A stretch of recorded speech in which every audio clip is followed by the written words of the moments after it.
Bonjour à tous, on se retrouve aujourd'hui en cuisine pour réaliser une délicieuse pâte brisée, parfaite pour vos recettes sucrées et salées. Pour cette recette, on va utiliser du beurre, c'est ce qui va donner une bonne consistance à cette recette, mais vous pouvez retrouver la recette de pâte brisée à l'huile végétale sur mon blog culinaire. Quels sont les avantages quand on réalise une pâte brisée maison?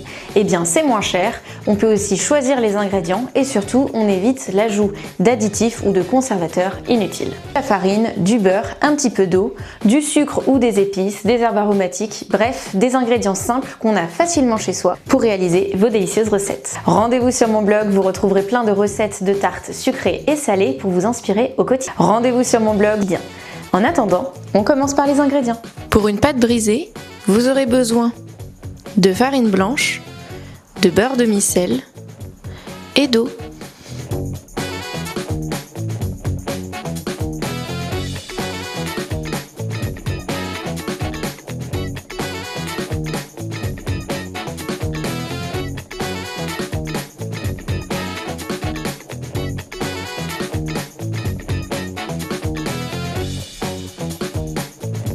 Et voilà, la pâte brisée est enfin prête. Rien de plus simple, vous pouvez la réaliser au robot ou bien à la main. Le plus important, c'est d'avoir un beurre à température ambiante et non pas un beurre fondu pour avoir une délicieuse pâte. Évidemment, le temps de repos au frais est très important. Le pâton va durcir un petit peu et ça va faciliter l'étape suivante quand vous allez abaisser la pâte, c'est-à-dire lui donner une certaine épaisseur. D'ailleurs, quand on abaisse la pâte, on n'hésite pas à rajouter un petit peu de farine sur le plan de travail. Ça évite que la pâte n'accroche au rouleau à pâtisserie et ça vous permet d'avoir la hauteur idéale. Rendez-vous sur mon blog pour retrouver toutes mes recettes de tartes sucrées et salées. Il y a de quoi faire pour toutes les saisons et pour toutes les occasions. Si cette vidéo vous a plu, n'hésitez pas à liker, partager, vous abonner et surtout laisser des commentaires, ça fait toujours plaisir.